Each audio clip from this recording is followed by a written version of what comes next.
مشائخ طریقت جو ہمارے اسلاف ہیں وہ کس طرح روحانی علاج فرماتے تھے اور آج کس طرح ہو رہا ہے. کیونکہ حضرت آج جو میں دیکھتا ہوں تو میں بولتا ہوں یار یہ روحانی وظائف دے رہے ہیں یہ بندہ، مطلب پہلے تو وہ حلیے کو دیکھ کر ہی بندہ تھوڑا وہ ہو جاتا ہے. پھر اذانیں ہو رہی ہیں، حضرت پھر وہیں بیٹھے ہوئے ہیں. خواتین کو بھی اس انداز سے ٹریٹ کیا جا رہا ہے کہ مطلب کوئی پردے کا لحاظ نہیں رکھا جا رہا. ایک تو ہوتا ہے نا بھائی علاج کے لیے آپ نے جس حد تک اجازت ہے آپ نے کیا، مگر ایک وہ والا انداز کہ ہم بولیں کہ بھائی کیا مطلب شریعت کا لحاظ آپ کر رہے ہیں. تو حضرت مجھے تھوڑا سا ارشاد فرمائیں کہ مشائخ طریقت کس طرح روحانی علاج فرمایا کرتے تھے اور آج کل جس طرح ہو رہا ہے اس کو آپ کس انداز سے دیکھتے ہیں. بسم اللہ الرحمن الرحیم. سوال بہت اچھا ہے جی. اگر مشائخ طریقت کے علاج کو دیکھا جائے اور آج کے جو اوور ہال جو بیٹھے ہیں جگہ جگہ ان کو آپ دیکھیں تو پھر آپ استغفار پڑھ سکتے ہیں. اللہ دیکھیے وہ لوگ بڑے متقی، پرہیزگار اور روحانیت میں بلند مقام رکھنے والے تھے. اچھا ان کی تو کیفیت یہ تھی کہ اگر زبان سے کچھ نکل گیا تو ہو گیا. یہاں تک بھی تھا نا کہ جاؤ تم ٹھیک ہو گئے، ہو گیا. کسی پہ دم کر دیا. اکثر تو تعویذ بھی نہیں دیتے. کیا کہنے ہیں ان کی تو وہ تو مقام ہی الگ تھا. وہ تو خیر اس کے وہاں تک تو کوئی پہنچ ہی نہیں سکتا. ہم تو ان کے جوتیوں تک نالین تک نہیں پہنچ سکتے.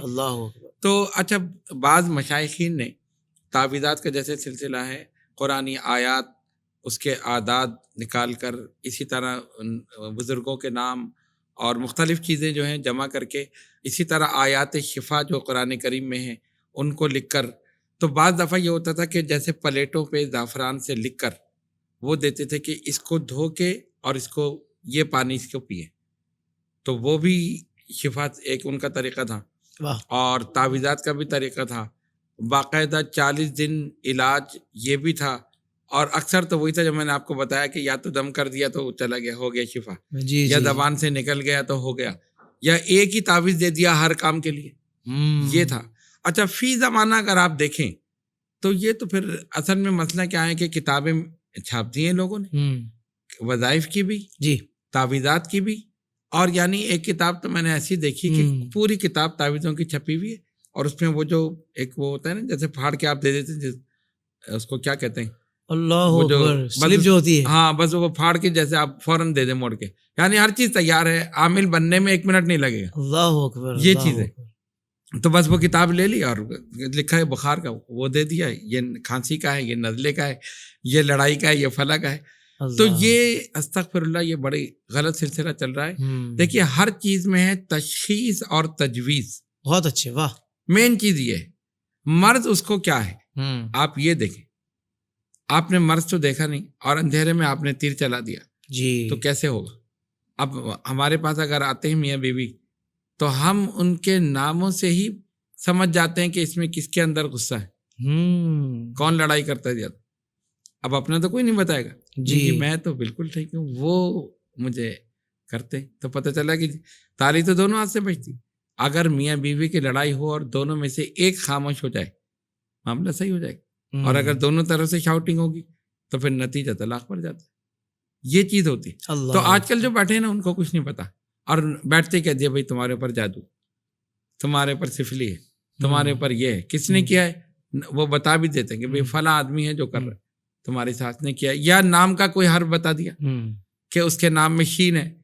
اب خاندان میں جتنے بھی شین ہیں سب سے اس کی لڑائی، سب گئے. اللہ. تو یہ لوگ بڑے معاشرے میں بگاڑ پیدا کر رہے ہیں. جی یہ بالکل بزرگان دین کے نقش قدم پر نہیں ہے. اور ڈاکٹر صاحب المیہ یہ ہے کہ سامنے جو بیچارہ ان پڑھ بیٹھا ہوا ہے وہ بھی اسی کو عامل سمجھ رہا ہے. وہ اسی کو عامل سمجھ رہا ہے. سب سے بڑی غلطی تو یہی ہے نا جی ضعیف الاعتقادی، کہ کوئی بھی بیٹھ جائے کلین شیو کو یہ کہتے ہیں جی یہ بہت بڑے عامل ہیں.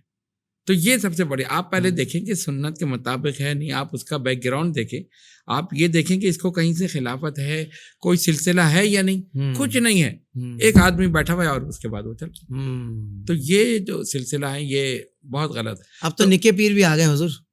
کون سے نکے پیر جو کہتے ہیں نا چھوٹے چھوٹے جو، اچھا وہ بھی، وہ ایک بچہ گیم کھیل رہا ہے، اچھا، اور وہ لیڈیز دم کروانے آ رہی ہیں کہ اس کو سر میں، تو وہ اسے مارتا ہے، وہ گیم کھیلنا شروع کر دیتا ہے. یہ ویڈیو ابھی میں نے دیکھی. یہ بھی چل رہا ہے. یہاں تک معاملہ حضرت حال بے حال ہو گیا نا. یعنی ہماری ضعیف الاعتقادی کا یہ حال ہو گیا. پہلے آپ دیکھتے تھے نا، یعنی ان کے وہ جو حدیث شریف میں آیا نا کہ چہروں کو دیکھو تو اللہ یاد آتا. واہ واہ. پہلے وہ کیفیت تھی.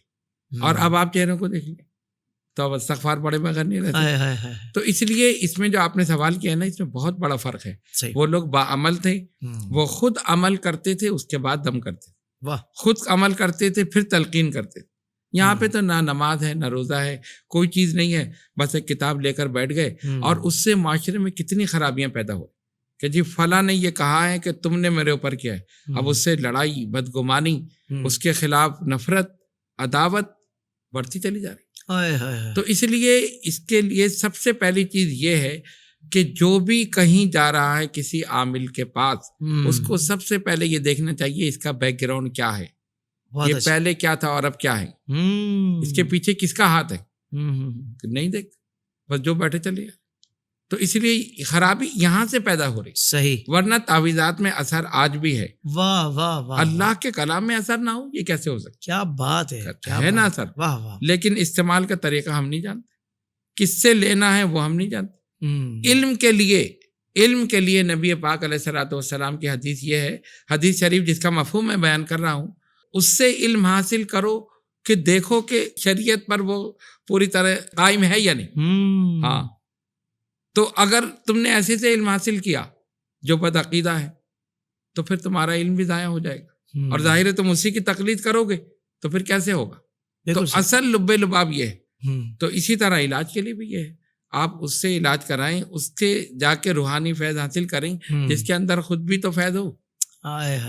اگر خود نہیں ہے تو پھر کیسے.